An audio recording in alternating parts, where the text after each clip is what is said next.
We're live from our studios here, number 35, John Hammond Street in Accra. Hello, good afternoon to you. Welcome to the Midday News on 3FM 927, also on all our social media platforms at 3FM 92.7. My name is Noble Crosby Annan. Coming up this afternoon, rescue efforts underway for trapped illegal miners after the death of people in Impesetia in the Ashanti region.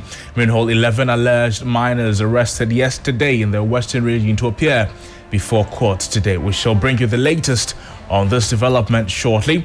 Plus, prime suspect in murder of investigative journalist Ahmed Swale charged with abetment and murder after prosecution filed fresh charges. We get details shortly. Also coming up, government said to receive plans for the roadmap in privatization of ECG and NETCO. We have all the details of these stories and a lot more coming to you shortly. Please stay with us.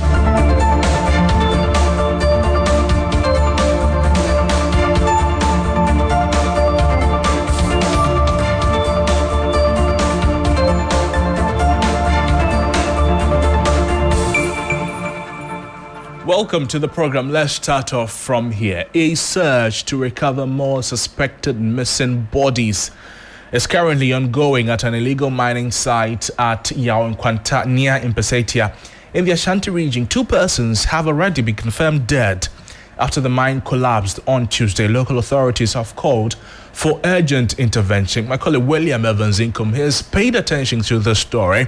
He's joining us with all the latest development on this unfortunate incident.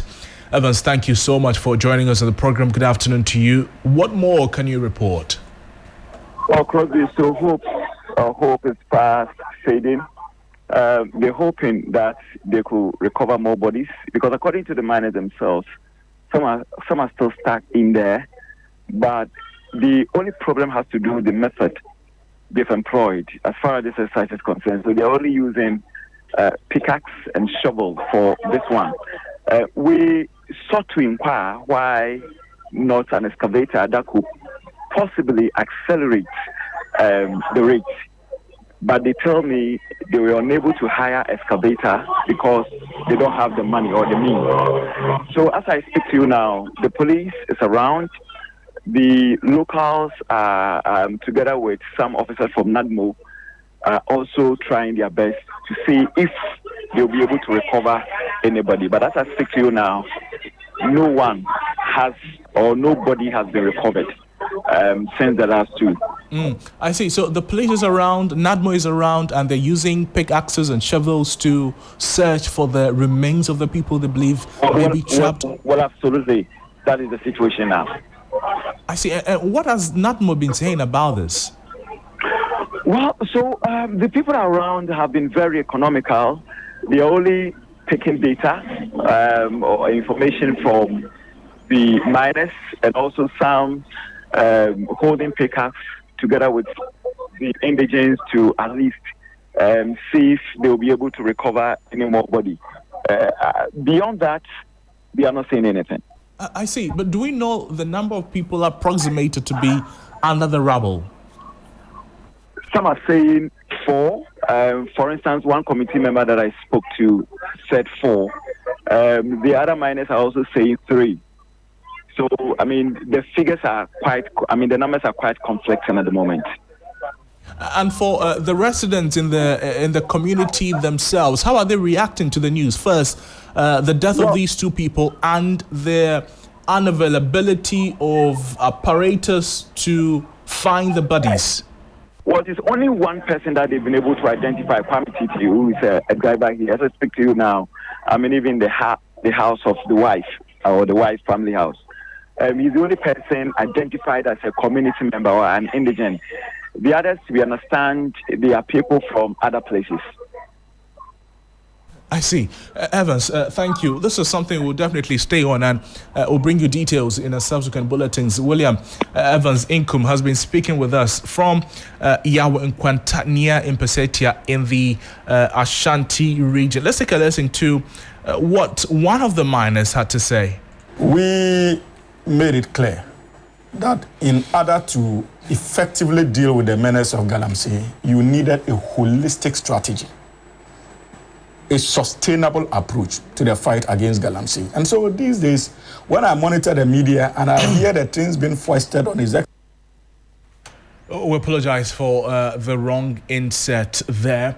But let's still stay on some matters of illegal mining, because 11 alleged illegal miners arrested yesterday in the Western region. They are scheduled to appear in court today. The 11 miners, comprising 4 Chinese nationals and 7 Ghanaians, were arrested by the Western Regional Police Command in Takwa, mining along the Bonsa River illegally. For more on this, let's cross over to our Western Regional correspondent, Irama Smith, who has details of the ongoing developments there, so that she speaks with us and answers questions in relation to what the situation on this is. But we'll reconnect with Irama Smith on the back of this, because we understand that these 11 alleged miners, they were arrested yesterday and they are to appear in court today. They comprise 4 Chinese nationals and 7 Ghanaians, and they were arrested by the Western Regional Police Command in Takwa. They saw them mining along the Bonsa River, and they were doing the mining illegally. Irama Smith has been following the development. She'll be joining us, provide us with more updates in relation to this conversation. But ACP Bismarck Ejapong is the Deputy Western Regional Central Police Commander. He has also been speaking with my colleague Irama Smith on this development. Let's take a listen to him now. We made it clear that in order to effectively deal with the menace of Galamsey, you needed a holistic strategy, a sustainable approach to the fight against Galamsey. And so these days, when I monitor the media and I hear the things being foisted on His Excellency President John Dramani Mahama and the NDC, and I'll tell you what is being foisted. We never made the promise that we're going to end the Galamsey menace in a matter of a week or a month. It is not accurate. Or 3 months. Or 3 months. We never said so. At every point of the way, His Excellency President Mahama made clear his position on the fight against Galamsey and indicated that just like how we confronted the issue of Dumso under him, it needed a holistic and sustainable approach if indeed, as a country, we are committed to resolving Dumso. It is not for nothing that if you go through our first 100 days, 120 days pledge that we made, you do not see anywhere in those 26 promises where President Mahama has said that I would end illegal mining in a matter of 120 days. We could have said that because we knew that the fight is odious.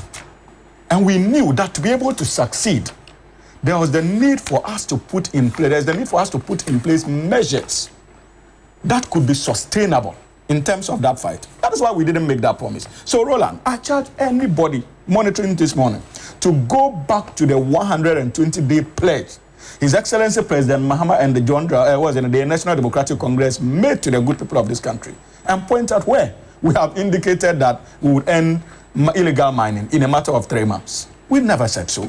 Even regarding the repeal or subsequent amendment of LI 2462, you will not find that in our 120-day pledge, though we made a commitment. Well, that's the voice of a member of the NDC's communication team, Hamza Suhini, saying that the NDC never stated a stipulated time to end Galamsey in the country. According to him, none of the 26 promises in the president's 120-day pledge says President Mahama will end illegal mining in Ghana within 3 months, and that was the voice of Hamza Suhini there. Let's now take a listen to what Arocha Ghana is also saying about the development. Daryl Bosu is the Deputy National Director of Arocha Ghana. Certainly, we lost an opportunity during the transition period, and a lot has happened. People have now taken siege in our first reserve. They are fully armed. They are ready to defend their turf. But we cannot allow these people to win. The state has more power, more logistics, more people who are more committed to dealing with it than the few people who are claiming they don't respect the rule of law in this country. So we believe that the government can do more, but they are not so far really living up to that expectation, unfortunately. And if you look at some of the incidents of, for example, cases coming from NG, from the court, issues with the police, and even sometimes how we are handling the excavators that are confiscated and all of that. The presidency, the executive can do more in dealing with Galamsey. So far, I'll say that it's for me a touch and go. We are not showing some dedication as we promised before we took power. And for example, if we take the LIG position, and I'm happy I've heard colleague panelists really talk very seriously about the issue.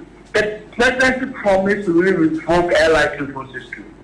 We are now in power. We have every opportunity to do that, and then we just go in with something of a gesture of an amendment, when we know that this amendment will not contribute to really solving the problem that we are confronted with. So the process the government put out there is very, very important.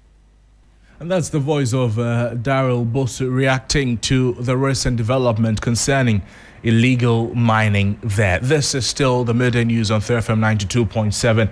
Let's bring you some more stories this afternoon. As chairman of the Defense and Interior Committee of Parliament, James Agalga has criticized the minority in Parliament for being disingenuous in government's effort to fight drug trafficking and money laundering. His comment follows calls by the ranking member on the Defense and Interior Committee, Reverend Tim Fojo, for investigations into alleged aircraft suspected transportation of cocaine and cash into Ghana. Now, President John Dramani Mahama, he subsequently directed national security operatives to investigate these allegations. James Agalga said the MPP failed to fight the menace. So they are acting under a new leadership. They are acting under a new government. Now there is some impetus for them to act. There is incentive for them to act, because the new government simply has zero tolerance for the narco trade. And let me give you the example of the cocaine that was impounded, which was moving from the direction of Cape Coast to Accra. The cocaine was concealed in a tipper truck, right? But national security managed to detect through intelligence and intercepted them. Do you know the street value of the cocaine that was impounded? It's around $350 million. This is not like what used to happen under the watch of the MPP administration.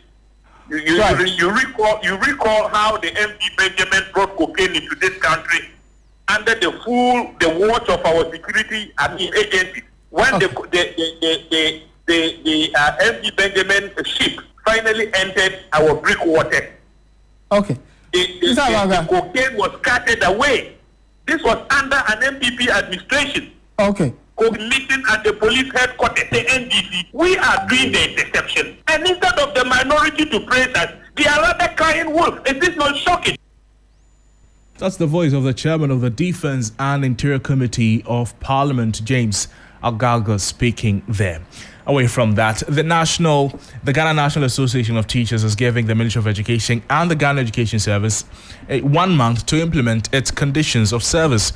According to NAT, any further delays beyond April 30 could negatively impact the peaceful industrial climate of the country. In 2024, pre-tertiary teacher unions, including the National Association of Teachers, as well as the National Association of Graduate Teachers and the Coalition of Concerned Teachers, went on strike over their conditions of service. This prompted the intervention of the National Labour Commission. Our Labour Affairs correspondent Daniel Opoku spoke to the General Secretary of NAT, Thomas Musa Tanko. Let me take you to the Public Services Commission. The Public Services Commission, they have given teachers enough troubles in terms of promotion, in terms of upgrading, in terms of those who have reactivation, among other things. So today, we have written to the minister, and we have also brought same to the attention of the National Labour Commission, the Public Services Commission, We've informed Fair Wages and Salaries Commission, and we've also informed the Ministry of Employment, Employment and Jobs. We have also informed them that we're giving them 1 month to make sure they solve all these problems. Because failure to do so in the month of May, they won't have it easy with us. Yes.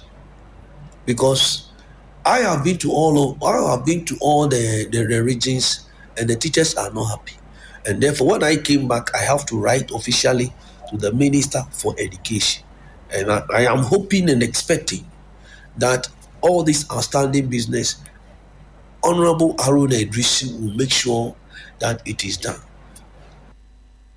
And that is the voice of Thomas Musa Tanko there. Now, to some other stories this afternoon, government is set to receive plans for the road mapping, privatizing the Electricity Company of Ghana and the Northern Electricity Distribution Company. The Mahama administration has reiterated its resolve to hand over management of the critical institutions into private hands, but has tasked experts to decide on how. Let's take you to the ministry now, where my colleague Eric Maunegbata is following up on this development. He has more updates for us. Eric, thank you so much for your time with us on the program. What has been happening at the ministry since you've been there today? Crosby, at this particular point in time, the 7-member committee chaired by Jabeshimi Saratha, they submitted their report to the Energy Minister, where amongst many other things, they've identified a series of challenges and then profit solutions with respect to what can happen with respect to the privatization of the Electricity Company of Ghana. A number of the challenges quite well known in detail with respect to ECG's challenges with management, procurement, distribution losses, amongst many other things, a gap in tariff. All of those challenges are quite laid out there for all to know. But with respect to the solutions and what it is that they are offering to the government, they have 3, narrowed down from 8. The first is an outright entity concession, which was similar to what was seen in the PBS, where there's a complete takeover with respect to the management and administration of ECD for a specific time period, amongst many other things, and the whole distribution business is given out to a private concession. Then there is a multiple lease, where they make the argument that the concession should be broken up into parts, where it will be divided amongst a number of different private sector players to take over sectors with respect to the distribution. And so an entity could be responsible for the Greater Accra and Central region, another will be the Western and Western North, and it will be distributed in that part where efficiency and some others can be seen or brought to bear. The last is service franchise, where the private sector will take care of distribution to the homes of customers, amongst many other things. And in all of this, ECG will remain the asset owner with respect to everything that will happen. And so those are the recommendations which have been made there to the government, and then the expectation is that the government can pick it up from here across. Right, Eric Maunegbata, thank you so much for joining us with those updates. Eric Maunegbata speaking to us from the Energy Ministry there. Now, the Medina District Court has charged Daniel Osu-Kranting, the prime suspect in the murder of investigative journalist Ahmed Twali, with abetment and murder after prosecution filed new charges against the accused person. The police prosecution led by Chief Inspector Nana Ifua Banfo told the court that Daniel Kranting led 2 other alleged culprits currently alleged to the home of Ahmed Twali, where he was eventually shot and killed by unknown assailants. Joining me on the line is Lord Edward Saria, legal affairs correspondent. Lord, you've been in court today. What has been happening? By Crosby. So essentially, state prosecutors, or I should say police prosecutors in court today filed new charges or amended their charges to the court. Now, the old charge just had murder against the suspect in the matter, then also Kranting. But today, upon amending their charges, they submitted a charge of abetment to which murder and then murder. Now, they indicated that from their investigations, it came up that 2 other persons, alleged culprits in the matter, who are currently at large, were sent to the home of the deceased, Ahmed Swale, by the suspect in the matter, Daniel Osu-Kwanting. Now, the prosecution led by Chief Inspector Ifwa Bamfo told the court that Daniel Kwanting also allegedly disguised himself somewhere in 2019 using the national NIA card details to register the SIM card so that he will not be identified. He was later accosted when he came back to the country. Crosby, the lawyer for Daniel Kwanting, in the person of Kofi Etel Hackman, did not agree with the charges. I mean, his stance has always been that his client is innocent, and then the charges proffered against him are not absolute or correct as it stands. And so the charges were read to Daniel Kwanting, but his plea wasn't taken. Note that because this is the district court, it won't be taken until they get further advice from the Attorney General, and then it's escalated to the High Court.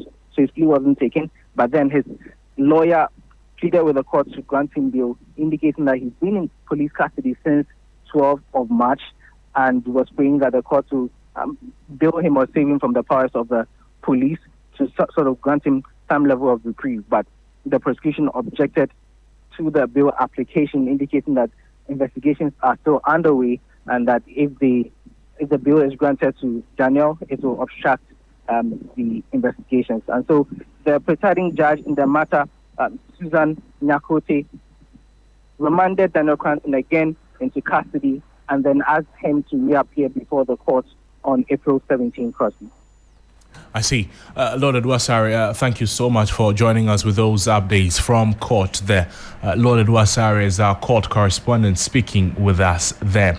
This is still the Midday News on 3FM 92.7. We're live also on all our social media platforms at 3FM 927. Feel free to share your thoughts with us and your comments with us as we share them with the rest of the world as well. Let's bring you some more stories this afternoon. Now, the Roads Minister Kwame Agboja-Gavins has ordered two local contractors, and I'm talking about First Sky and Auto Investment Company Limited, to immediately mobilize to site to begin construction on the Sherman-Afinya stretch and the Tema motorway to the Dawinya stretch. The move is expected to bring significant relief to road users in those areas who have to endure hours in traffic commuting to and from the stretch. Addressed to journalists during a tour of the project site, the Adaklu MP expressed optimism that the duo would expedite remedial work on their respective portions to help reduce traffic time for road users. Support of First Sky Group and then Oswald, who have been here with them trying to do sports improvement just to remedy some of the most terrible sections. So I thank them very much. We haven't paid them any money. They are doing this purely as a support for the system. But when I'm ending, I'll tell you what I think they should do further. Yes, we were here a few weeks ago. And we met the contractors working on the Shama runabout to Atipoku, Inzak. And we drew that attention to the fact that it is their responsibility to keep maintaining the road, even as they construct. I haven't seen much work, especially since we left, in terms of Shama runabout to beyond Africa. There were spots that we thought we could have remedied up to now, they haven't. BHM, they are not even available. That is the fact. They came to remedy a section that is TT Brothers traffic light and others. But all these sections which are still part of their contract, they didn't do much. That is why MMU came in. I think their concern is that they want to know whether government is committed to this. The president said it in the State of the Nation address that we are committed to complete this project. The finance minister said it in his budget statement that we are committed to complete this project. I said it in Canada. So I don't know what assurance they still need. They know the process as enshrined in the debt restructuring requires certain steps to be taken at certain times. So I feel disappointed that they have not delivered as required. But let them also be aware that the maintenance of the work and the site, as there is a breach. If they fail, it's a breach, and I could cite them for a breach of the contract as well. We also use this road from Afenya to Dowenya. This is also just less than 20 kilometers from Dowenya here, Afenya and Yokowa. A very important road, and we are working on the deals and the necessary contract to come. Within 2 months, we want this project to be started. And so all those suffering on this corridor, help is coming within 2 months. Hopefully, I hope I don't eat my words. And that's the voice of the Roads and Highways Minister Kwame Agboja Gavers there. Now, the Veterinary Services Department has denied a reported outbreak of African swine fever in the Savannah regional capital of Damongo, leading to the deaths of hundreds of pigs in the municipality. The media reports further suggested that the disease was fast spreading in communities such as Kantin, Atributu, Borotu, and Sori No. 1, all in the Savannah region. The Veterinary Services Department is, however, disputing these reports, although admitting that the only confirmed case of African swine fever's infection is in Kwewu West municipality of the eastern region, where samples from affected pigs were sent to the laboratory for confirmation after pig farmers reported several deaths among their livestock some 2 weeks ago. Let's have a conversation on the back of this and speak with an expert who has been following the development. Thank you so much for joining us. You are denying reports of suspected swine fever, but do we know what is actually killing these pigs in the communities there? Okay, so good afternoon to your listeners. So we're not denying the report. So the report, yes, there was a case of that in Kwewu, but it happened in February this year. So depending on when they publish it, so I don't know when they were publishing. I think they should have changed the weeks ago. So it happened in February. So there was a case in Kwewu East in February. Samples of the pig was confirmed as it was in the report. Is there the date in the report that we disagree with? As we stand now, the case happened in February. It was contained in March. No case have been recorded in the country, and not even in Kwewu East. And as of yesterday too, we had another information in the news about one in Damongo, which yesterday a team went in the afternoon, and just in the evening they gave a report. This morning they gave a report, and that place too, what was given was something that happened in 2023. No report of mortalities, seeing pigs dying or sick at the places.